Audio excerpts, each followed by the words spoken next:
So, welcome, my dear lovely brothers and sisters. Welcome, my dear friends, to the Let's Anupmar. Welcome you all my lovely friends, to all our very new YouTube education channel, to the Lab.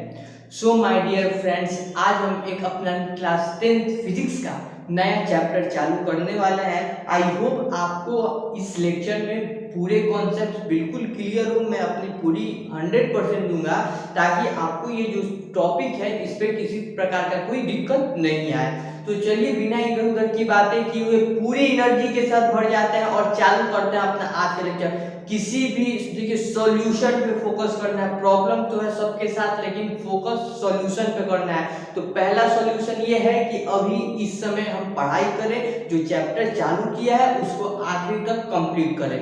तो देखिए पिछले lecture में, पिछले chapter में मैंने आपको reflection of light के बारे में पढ़ाया।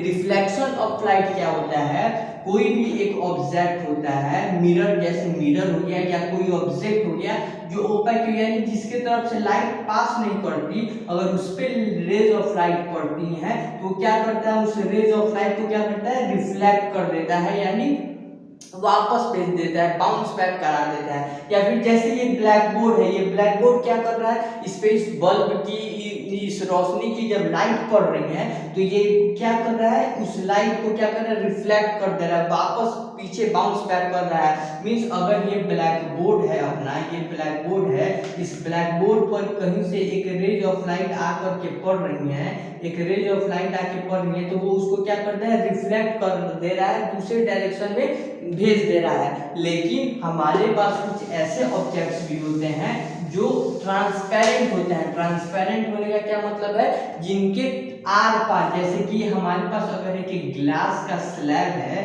ग्लास का स्लैब है, आप लोगों ने ग्लास का स्लैब देखा होगा, तो उस ग्लास के स्लैब की तरफ से क्या होता है, लाइट पूरी तरीके से पास कर सकती है, लाइट पूरी तरीके से पास कर सकती है। तो वो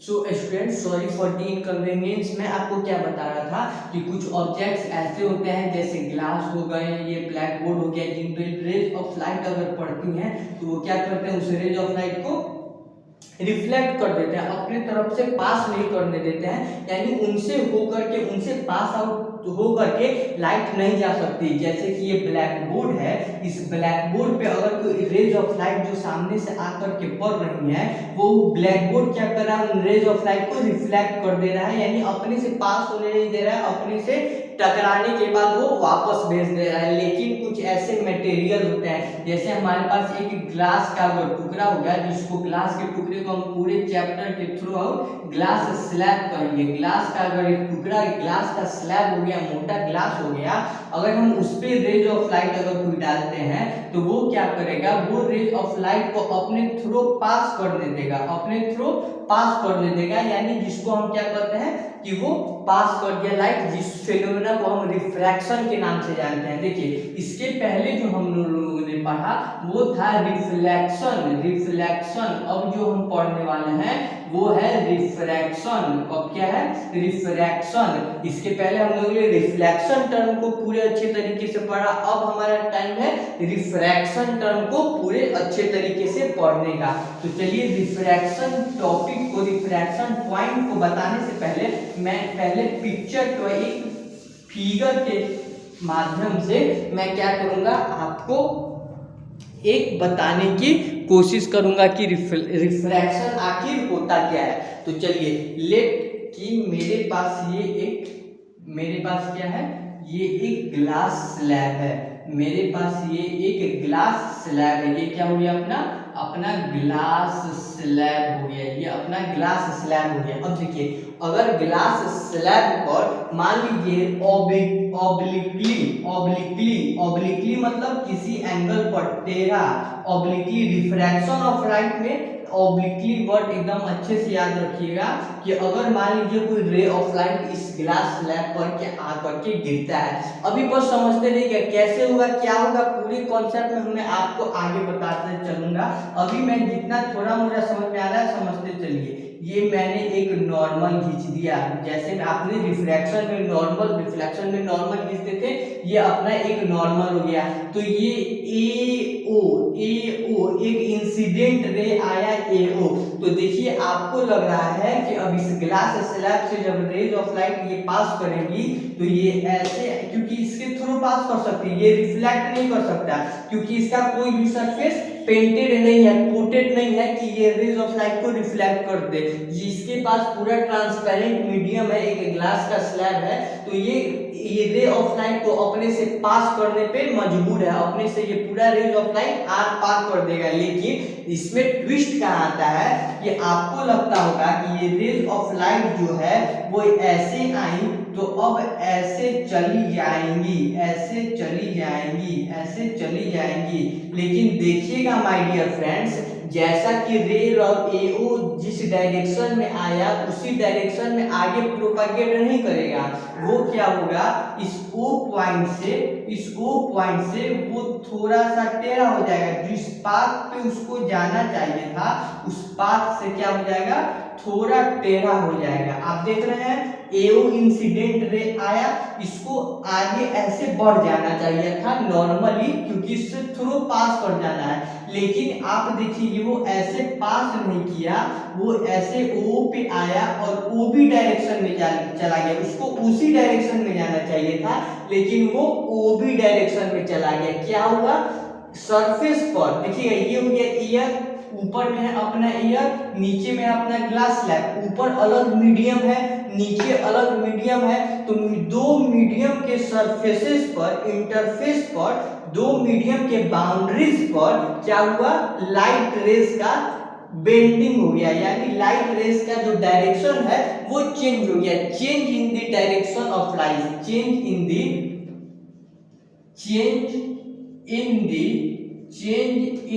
डायरेक्शन ऑफ लाइट हो गया, change in direction of light हो गया।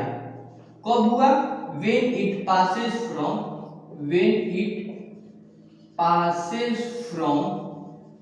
one medium to another, किसी एक मीडियम, यहाँ मीडियम क्या हुआ, एयर, यहाँ ये कौन सा मीडियम हुआ, ग्लास, ये दो मीडियम हो गए। एक मीडियम से दूसरे मीडियम पे जब रेज ऑफ लाइट आती हैं तो उसके change in direction of light के डायरेक्शन में जो चेंज आता है, change in the direction of light when it passes from one medium to another obliquely, देखिए obliquely मतलब हो गया टेढ़ापन, मतलब टेढ़े तरीके से obliquely किसी एंगल पर, नॉर्मली नहीं गिरना चाहिए, उसका अलग केस हो जाता है, वो भी मैं आपको बताऊंगा। Change in the direction of light के डायरेक्शन में चेंज होना, when it passes from one medium to another, यहाँ पे ये एयर से ग्लास स्लैब में किया है, चेंज इन डायरेक्शन हो जाएगा रेज ऑफ लाइट के obliquely, is called refraction of light. In simple words, bending of the light, bending change in direction of light, या फिर आप इसको कह सकते हैं bending of light rays, bending of light rays when it passes from one medium to another obliquely is called refraction of light। refraction of light क्या होता है, refraction of light ये होता है जब लाइट रेज एक मीडियम से दूसरे मीडियम में जाता है, एयर से ग्लास में जाए, एयर से वाटर में जाए, ग्लास से वाटर में जाए, मींस दोनों अलग अलग मीडियम हो जिनसे जो लाइट है वो रेज पास कर सकती हैं, तो उनके डायरेक्शन में कुछ चेंज होता है, लाइट के रेज के डायरेक्शन में कुछ चेंजिंग आ जाता है, और उसी फिनोमेना को हम क्या कहते हैं, रिफ्रैक्शन ऑफ लाइट कहते हैं। और ये भी जरूरी है कि वो जो लाइट फॉल कर रहा है वो कैसे फॉल करेगा, ऑब्लिकली। देखिए मैंने इसको बहुत सुंदर पॉइंट में आपको लिख दिया है।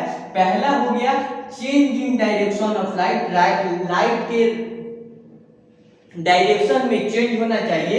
दूसरा, when it passes from one medium to another, एक ही मीडियम में नहीं होगा, सिर्फ एयर में नहीं होगा, एयर या ग्लास होना चाहिए, एयर या वाटर होना चाहिए, ग्लास या वाटर होना चाहिए, तभी ऑब्लिकली जाना बहुत जरूरी है। अगर वो सीधा जाएगा तो रिफ्रैक्शन ऑफ लाइट नहीं होगा, is called refraction of light. आप होप कि आपको ये कॉन्सेप्ट अच्छा से समझ में आ गया। एक बार फिर से मैं इसको इस फिगर को बनाता हूं और दो चार को टर्म आपको समझाता हूं। देखिए मैंने क्या बताया था कि जैसे कि हमारे पास एक ग्लास स्लैब है, ये हो गया अपना ग्लास स्लैब, ये हो गया अपना ग्लास स्लैब, ये हो गया अपना टन टन टन टन टन ग्लास स्लैब। इस ग्लास स्लैब पे जब एक रेज ऑफ लाइट आती है, जब एक रेज ऑफ लाइट इस ग्लास स्लैब पर जब एक रेज ऑफ लाइट फॉल करती है तो ये हो गया उसका क्या, ये हो गया उसका, ये हो गया उसका नॉर्मल ए ओ पर आकर के ये हो गया एन डैश इसका नॉर्मल। तो ये जो रेज ऑफ लाइट है उसको जो सीधे जाना चाहिए, देखिए उसको उधर जाना चाहिए था, वो यहाँ से क्या हो जाएगा, यहाँ से बेंड हो जाएगा, यहाँ से बेंड हो जाएगा। एक रेज ऑफ लाइट ऐसे आ रहा है, रेज ऑफ लाइट ऐसे आ रहा है और वो यहाँ पर आप फिगर में आई होप आपको अच्छे तरीके से दिख रहा होगा कि वो रेज ऑफ लाइट जो उस डायरेक्शन से आ रहा है वो यहाँ पर क्या हो रहा है, थोड़ा सा अंदर दब गया है। तो देखिए वही मैंने आपको बताया, क्या बताया था, सबसे पहला पॉइंट जो मैंने आपको बताया था वो मैंने बताया था आपको bending of light, bending of light rays, bending of light rays when it moves from one medium to another obliquely is called refraction of light, is called refraction of light। ठीक है, ऑब्लिकली वर्ड भी reflection of light, obliquely word भी very important. Bending of light, light का bend होना, जब ये एक medium से पहला मीडियम क्या हो गया एयर और ये क्या हो गया अपना glass slab, glass slab from one medium to another is called refraction of light. दूसरा पॉइंट देखिएगा, रिफ्रैक्शन ऑफ लाइट आर या फिर रिफ्रैक्शन ही लिख देता हूं, refraction of light takes place between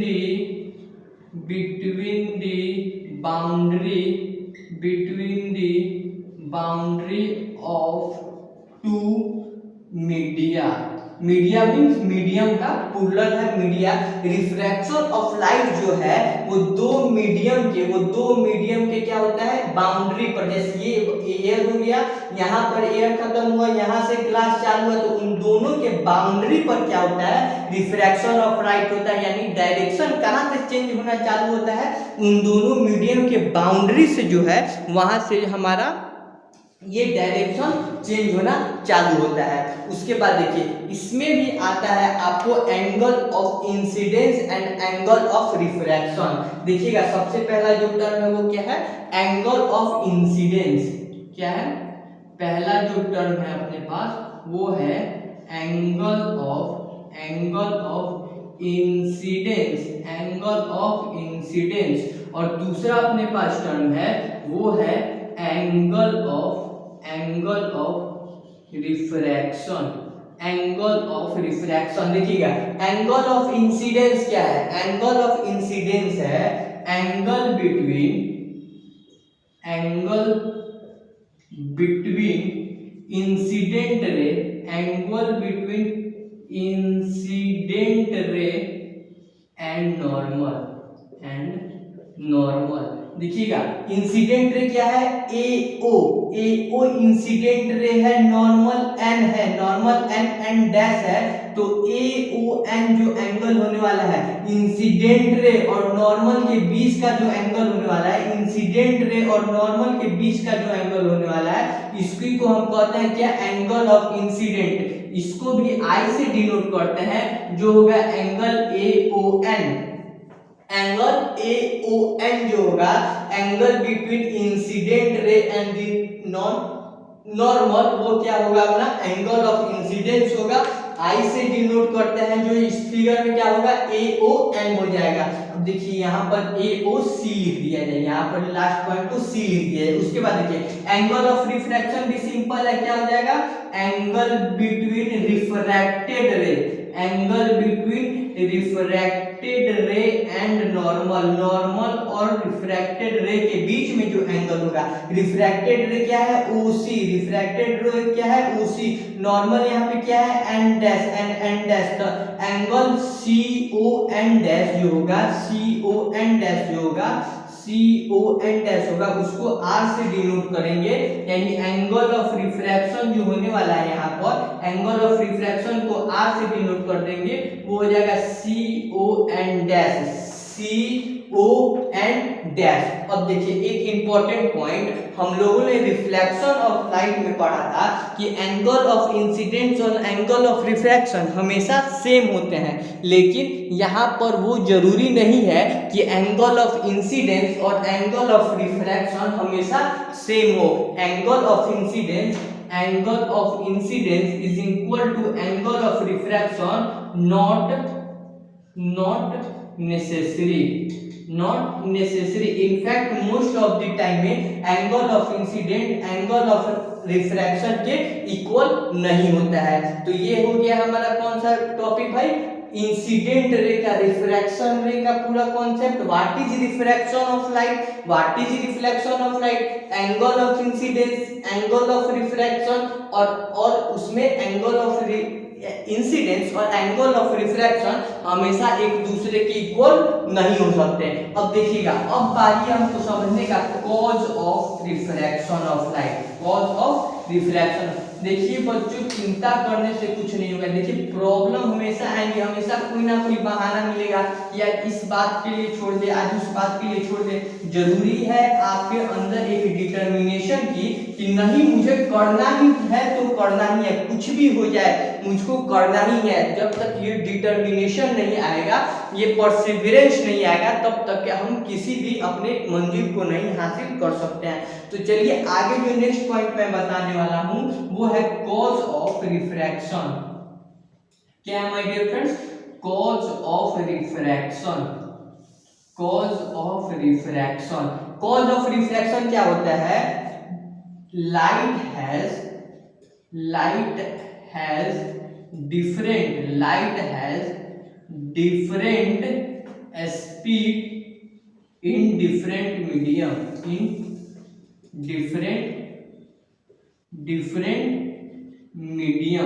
light का जो स्पीड है वो अलग अलग मीडियम में अलग अलग होता है। अगर light there is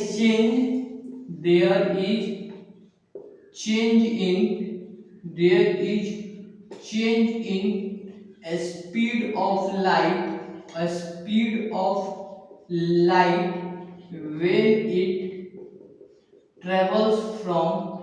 when it travels from one medium to another। अगर कोई रे ऑफ लाइट एक मीडियम से दूसरे मीडियम में ट्रेवल कर रहा है तो उनके स्पीड में कुछ चेंज आता है, और यही जो स्पीड में चेंज है वो क्या करता है, रिफ्रैक्शन ऑफ लाइट करता है। thus this change in speed leads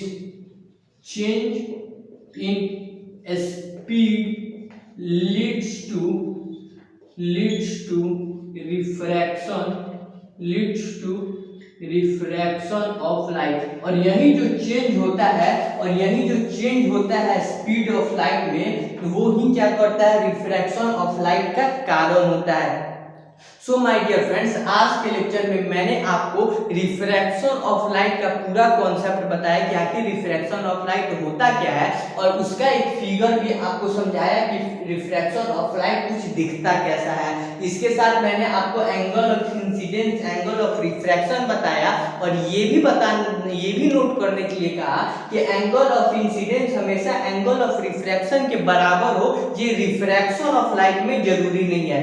इसके बाद one of the most important topic मैंने आपको बताया कि कॉज ऑफ रिफ्रैक्शन, रिफ्रैक्शन का कॉज क्या होता है। तो देखिए, रिफ्रैक्शन का कॉज यही होता है कि जब मीडियम चेंज होता है, लाइट का जब मीडियम चेंज होता है तो उसका स्पीड भी चेंज होता है, और यही जो स्पीड चेंज है वही क्या करता है, रिफ्रैक्शन ऑफ लाइट रहता है। तो इसी के साथ जो नेक्स्ट लेक्चर हमारा होने वाला है उसमें हम ये पढ़ेंगे कि आखिर ये जो ऐसे रेज ऑफ लाइट आ रहा था वो थोड़ा इधर टेढ़ा क्यों हो गया, वो थोड़ा इधर भी आ सकता था या फिर ऐसे भी आ सकता था, ऐसे तो नहीं आता।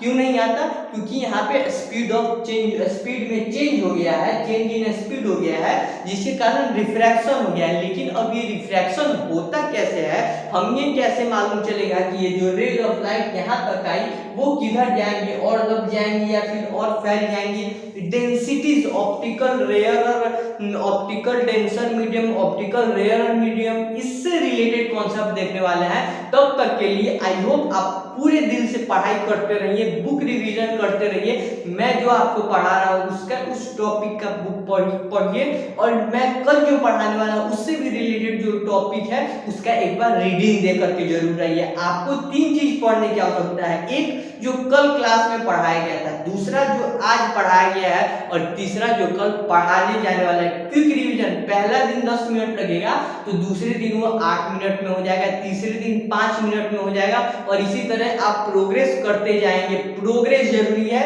इसी ज्ञान के साथ, अच्छी अच्छी बातों के साथ ऑल दी वेरी बेस्ट, पढ़ाई करते रहिए।